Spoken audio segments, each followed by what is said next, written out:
La Iglesia Evangélica Emaús, Fuente de Salvación. El Ministerio Evangelístico La Palabra de la Reconciliación. Y el Instituto Bíblico Seminario Teológico Emaús te invita a escuchar por esta tu emisora la Palabra Diaria con el pastor y maestro Berry Chaviedo. Está atento a lo que Dios va a ministrar a tu vida. Dios les bendiga, reciban un cordial saludo en el nombre de nuestro Señor y Salvador Jesucristo y de su servidor, el pastor Berry Chaviedo, que tiene el privilegio de compartir una vez más la palabra diaria hoy. Leo en el libro de Números, capítulo 11, versículo 6 en adelante. Y ahora nuestra alma se seca, pues nada sino este maná ven nuestros ojos. Y era el maná como semilla de culantro, y su color como color de bedelio. El pueblo se esparcía y lo recogía, y lo molía en molinos o lo majaba en morteros, y lo cocía en caldera o hacía de él tortas. Su sabor era como sabor de aceite nuevo. Y cuando descendía el rocío sobre el campamento de noche, el maná descendía sobre él. Bendito sea el nombre del Señor y bendita sea su palabra. Mis amados oyentes, venimos compartiendo la palabra de Dios, hablando acerca de poder entender, evaluar y comportarnos correctamente en las diferentes etapas que el Señor nos permite vivir. Ya hemos aprendido que debemos poder entender en la etapa en la cual nos encontramos y comportarnos de acuerdo a lo que Dios nos ha entregado. Hemos ilustrado que en la vida común de cada uno de nosotros pasamos por diferentes etapas en nuestro desarrollo y debemos comportarnos dentro de esa etapa de manera adecuada. El adelantarnos a las etapas que nos toca vivir nos lleva a no poder disfrutar ni desarrollar plenamente lo que el Señor nos ha entregado. Entonces hemos podido comprender estas verdades en el mundo espiritual, también entendiendo que en la etapa en que nos encontramos ahora, en este justo momento, y que estamos rodeados de tantos comentarios, de tantos aportes, que el mundo trata de traspasar en nuestras barreras de defensa, en nuestros muros de defensas. Entonces, si no estamos apercibidos, caeremos en la misma desesperación, en la misma agonía, en la misma incertidumbre de las personas que están a nuestro alrededor. Hemos dicho que en la historia de Israel, este pueblo, habiéndose encontrado en una situación tan maravillosa como ver la mano de Dios proveyendo el maná que descendía del cielo como rocío cada día sobre el campamento, en la noche, cuando el pueblo se levantaba, ya en la noche había descendido el maná, había llegado la provisión de Dios y ellos solamente tenían que levantarse y trabajar en lo que Dios le había dado. Oiga bien, trabajar en lo que Dios le había dado, porque también es importante que entendamos que muchas veces se nos dice que el Señor alimentó con el pan del cielo, con el maná del cielo, que luego el Señor Jesucristo en el Nuevo Testamento va a decir que no era el verdadero pan, sino que el pan vivo que descendió del cielo era Él, y sigue siendo Él. Entonces, ¿qué era lo que ocurría en el maná? El maná era el símbolo de la provisión de Dios. Por ello es que en el Nuevo Testamento el Señor Jesucristo, repito, es comparado con el verdadero pan del cielo, porque es la provisión de Dios para alimentar nuestra alma, para alimentar nuestro espíritu, porque no solo de pan vivirá el hombre, sino de toda palabra que sale de la boca de Dios. Y el Señor es el Verbo hecho carne. Aquel Verbo se hizo carne y habitó entre nosotros y vimos su gloria, gloria como del unigénito del Padre, lleno de gracia y de verdad. Entonces, la provisión de Dios para la necesidad del ser humano, dice también la Escritura, he aquí vienen días, dice Jehová, en los cuales enviaré hambre a la tierra, no hambre de pan ni sed de agua, sino de oír la palabra de Jehová. Entonces, en estos momentos tan convulsionados que vivimos, hay una necesidad en el corazón del hombre, que no es la necesidad de un trabajo, no es la necesidad de una provisión material, es la necesidad que se encuentra en su espíritu. Si usted me oye y siente en su interior que falta algo, que necesita algo, nada de lo que le rodea puede saciarle, nada de lo que le rodea puede otorgar paz, entonces es que usted tiene hambre espiritual. Y esa hambre espiritual solamente es saciada por el Verbo hecho carne, el Verbo que es Jesucristo. A través de su palabra le estamos dando a conocer, le estamos entregando el verdadero alimento, que es a donde debemos acudir. En estos tiempos en que se nos dice que debemos administrar los periodos que el Señor permite en nuestra vida para descansar, para reflexionar, pero lo importante también es comprender que debemos dedicar este tiempo en buscar el alimento verdadero. Es entender que tenemos frente a nosotros la oportunidad de poder saciar nuestra sed a través de la palabra del Señor, a través del alimento verdadero que es el alimento de Dios. Es la hora de reflexionar, pero es la hora de buscar la única manera de saciar nuestra necesidad interior, que es a través de la comunión con nuestro Dios. No solo de pan vivirá el hombre, repito, sino de toda palabra que sale de la boca de Dios. Entonces este lenguaje espiritual debemos entenderlo. Hay a nuestro alrededor muchas cosas que tratan de contaminarnos, que tratan de robar nuestra paz, que tratan de hacernos quitar la mirada de donde debe estar, y son esos muros en las partes bajas, como predicábamos en emisiones anteriores, donde el enemigo busca de colarse en nosotros. Entonces debemos darnos cuenta de lo que está pasando y volver a poner la mirada en lo que Dios nos entrega. Dios siempre dará su provisión. Voy a repetirlo, Dios siempre dará su provisión. Nunca nos dejará ni nos desamparará. El Señor le dijo a el pueblo de Israel cuando llegó a la tierra prometida. Se lo dijo de una manera muy tajante y muy clara. Le dijo, durante todo este tiempo que estuvieron en el desierto, nunca faltó el maná. Jamás hubo un día en el cual el maná no estuvo.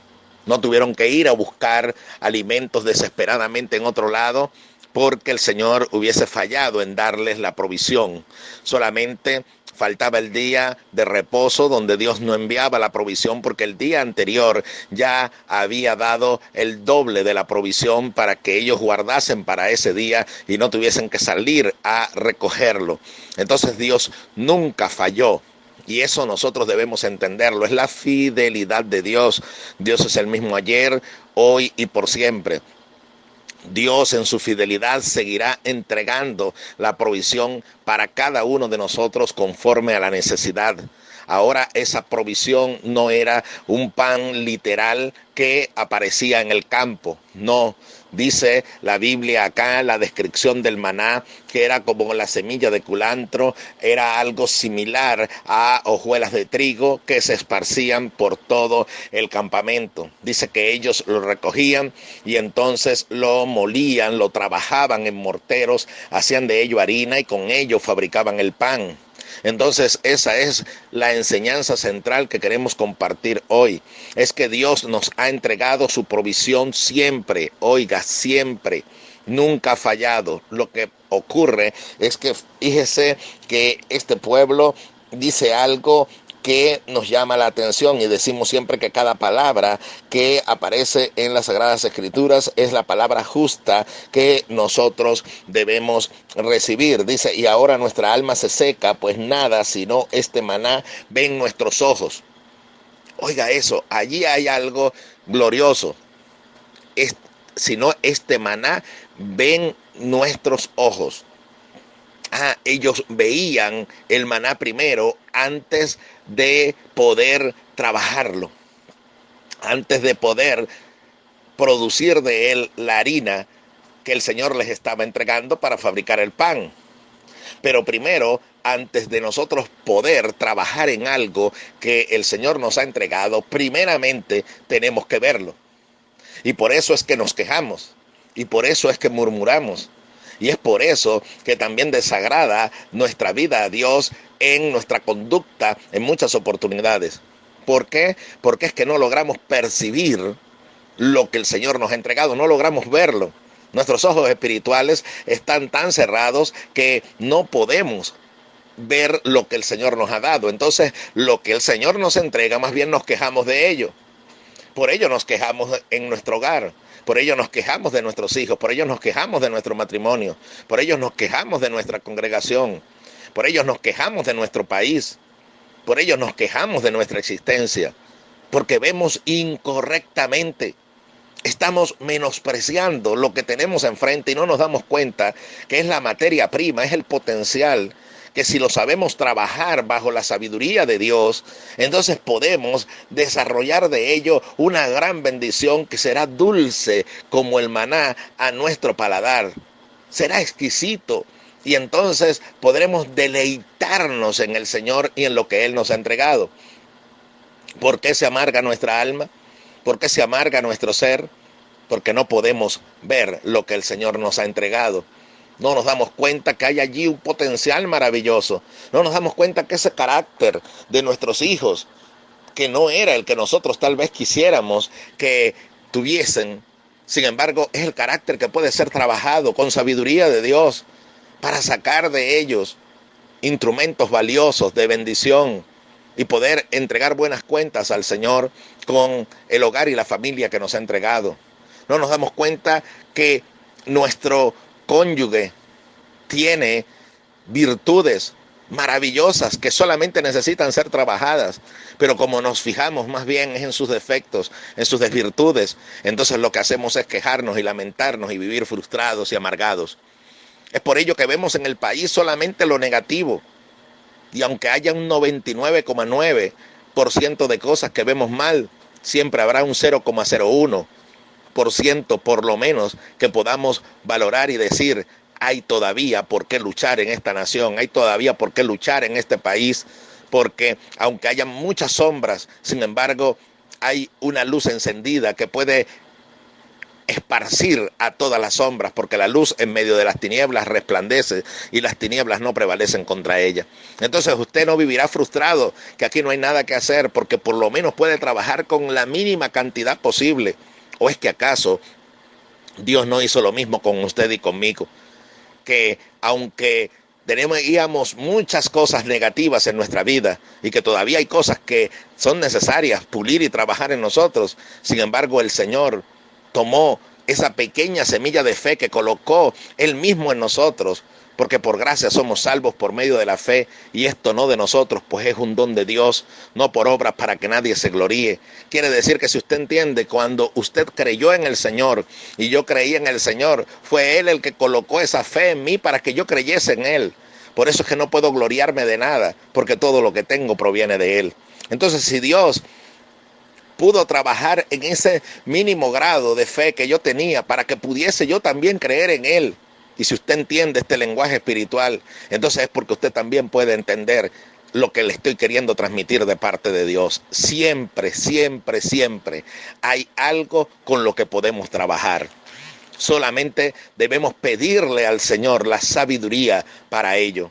Y si se agotan todos nuestros recursos, hablando ahora en el ámbito material, si se agotan todos nuestros recursos a nuestro alrededor, siempre habrá una provisión con la cual trabajar. Siempre habrá una materia prima que el Señor nos ha entregado en mayor o menor porcentaje. A unos se le dieron 5 talentos, a otros se le dieron 2 y a otros se le dio 1. Pero el que recibió menos fue precisamente el que menos trabajó. Entonces nosotros, como buenos administradores de Dios, tenemos que saber que todo lo que Él nos ha entregado podemos desarrollarlo y convertirlo en grandes bendiciones. Solamente debemos pedir a Dios primero discernimiento para poder ver lo que el Señor tiene para nosotros, porque la lámpara del cuerpo es el ojo, como siempre lo repito, de la Escritura. La lámpara del cuerpo es el ojo. Si tu ojo es bueno, todo tu cuerpo estará lleno de luz, pero si tu ojo es malo, todo tu cuerpo estará en tinieblas. Entonces, con la visión de Dios podemos tener una vida iluminada por su bendición y no vidas oscuras y frustradas.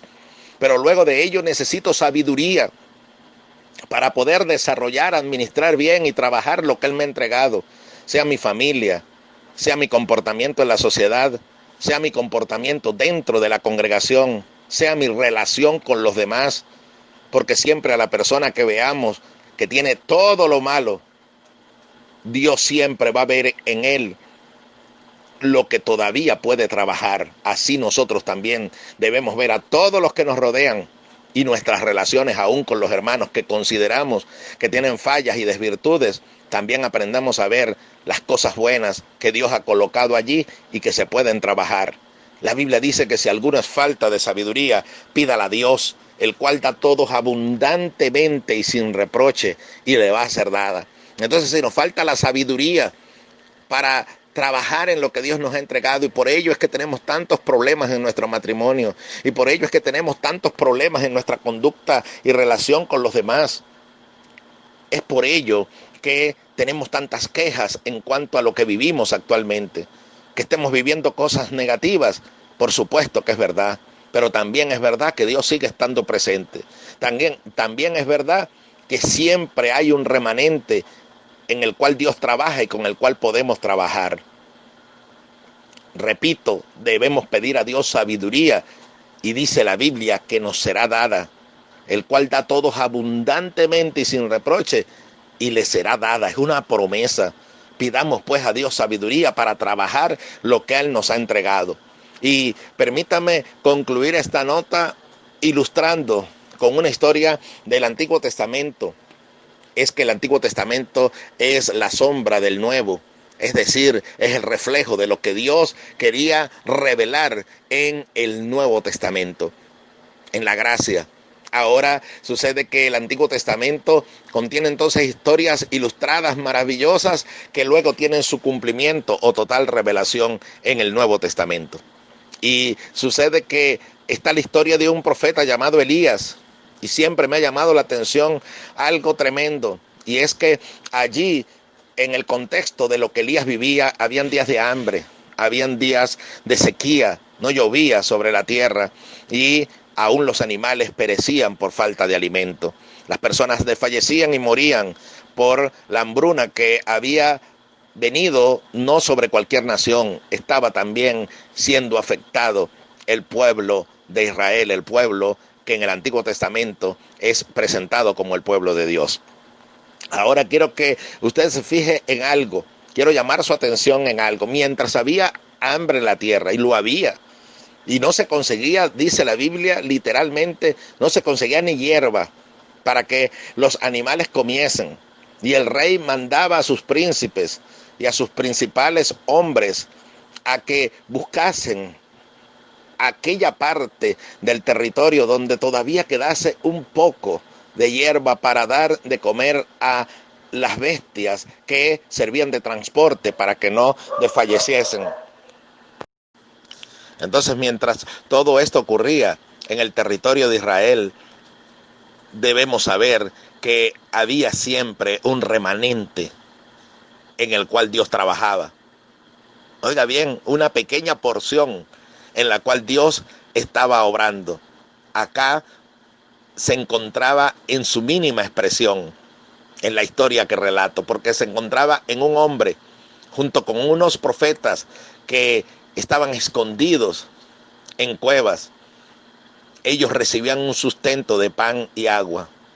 Y Elías, el hombre de Dios, seleccionado en ese momento como el instrumento para ser utilizado por el Señor para cumplir sus propósitos de transmitir su voz y sus señales en medio de todo lo que estaba pasando, a él Dios lo sustentó con agua de un arroyo y con alimento que traían cuervos, aves del cielo para él. Ahora sucede que algunos dicen que los cuervos no eran aves del cielo, sino que los cuervos allí representan a personas que recibían ese apodo y que recibían ese calificativo, y eran los instrumentos que le trajeron el pan a Elías. Y eso ha traído una confrontación teológica, una divergencia de opiniones, pero sin embargo le quiero decir que precisamente Dios permite que así sea, que haya esa incertidumbre, porque es que sea que hayan sido personas o hayan sido las aves del cielo, lo cierto es que Él utilizó instrumentos, los cuervos, el arroyo, para dar el alimento a Elías. Y cuando se secó el arroyo por la sequía tan intensa que había sobre toda la tierra, el Señor entonces lo envió a una viuda en Sarepta con la que él había tratado para que sustentase a Elías. ¿Qué quiere decir esto? Que siempre habrá, aunque sea en la mínima expresión, aunque sea en el mínimo porcentaje, una provisión de Dios, algo que Dios nos entrega. Solamente debemos pedir, primero, repito, discernimiento para poder verlo. Y segundo, sabiduría para poder administrarlo y desarrollarlo. Así que no se preocupe qué hemos de comer, qué hemos de beber, con qué hemos de vestirnos. El Señor siempre va a entregar la provisión. Está allí. Lo que pasa es que debemos aprender a verlo. Discernimiento y después la sabiduría para desarrollarlo. Así que no importa la crisis que venga sobre nuestra nación o planeta. Lo importante es el Dios que está con nosotros para entregarnos la provisión y que Él ha sido fiel y sigue siendo fiel. Y siempre nos estará dando galardones, quien los da por su gracia, no porque lo merezcamos. Ahora todo lo que Él nos ha entregado debemos aprender a verlo y aprender a trabajarlo. Sea materialmente, sea moralmente, o sea espiritualmente. Vea a su alrededor todo lo que Dios le ha dado y deje ya de menospreciarlo y de quejarse, sino que en este momento, en esta etapa, demos la gloria a Dios y la sabiduría para desarrollar eso que Él nos ha dado para trabajar. Si usted considera que tiene demasiados defectos, demasiadas desvirtudes y le falta muchísimo por andar, creo que todos nos encontramos en esa situación. Pero si usted, por su mente, por complejos o por oír las voces que no son las correctas, solamente ven usted que todo lo que hay es malo, pida al Señor discernimiento y verá que Él le ha entregado algo muy bueno, empezando por usted y por todo lo que le rodea. Ese mismo principio se aplica. Entonces, ahora desarrolle lo que Dios le ha entregado. Eso es la enseñanza central de la parábola de los talentos. Esos talentos no son solamente dones o virtudes, no, era una unidad monetaria para aquel entonces. Y cuando se entregaba esos bienes a alguien, el Señor está ilustrando que debían desarrollarlos. Aquí y ahora no hablamos de los bienes en moneda, sino que hablamos de todo, repito, lo que el Señor da en nuestras manos y que no simplemente debemos encerrarlo, no debemos esconderlo en un pañuelo como hizo aquel hombre en la parábola que magistralmente el Señor Jesucristo presentó, mientras entonces nos quejamos, nos adormecemos y entristecemos teniendo guardado lo que Él nos ha dado. Reflexione en ello, medite en ello en este momento. Y puede ser que se dé cuenta entonces que mientras ha estado llorando y lamentándose, siempre ha tenido algo que Dios le entregó, pero lo ha tenido oculto en un pañuelo, lo ha tenido escondido y solamente el Señor quiere que le pida la sabiduría y lo pueda desarrollar. Entonces verá cómo Dios multiplica su bendición sobre usted, porque el que es fiel en lo poco, en lo mucho lo pone el Señor. Así que en esta etapa trabajemos, desarrollemos lo que el Señor nos ha entregado. Que Dios le bendiga. Gracias por compartir una vez más la palabra de Dios y que en este día sea el alimento que lo mueva a seguir en pos del Señor, porque todavía hay camino que recorrer. Si quiere oír más prédicas como esta, le invito a que visite nuestro canal en YouTube o también ir a Facebook bajo el nombre Berricha Viedo y podrá allí poder recibir mucho más de lo que el Señor quiere administrar a su vida. También puede pedir agregarse a nuestro grupo de WhatsApp y diariamente recibirá lo que el Señor nos entrega para seguir compartiendo para la gloria y honra de su nombre. Que Dios le bendiga grande y poderosamente en Jesucristo es mi oración.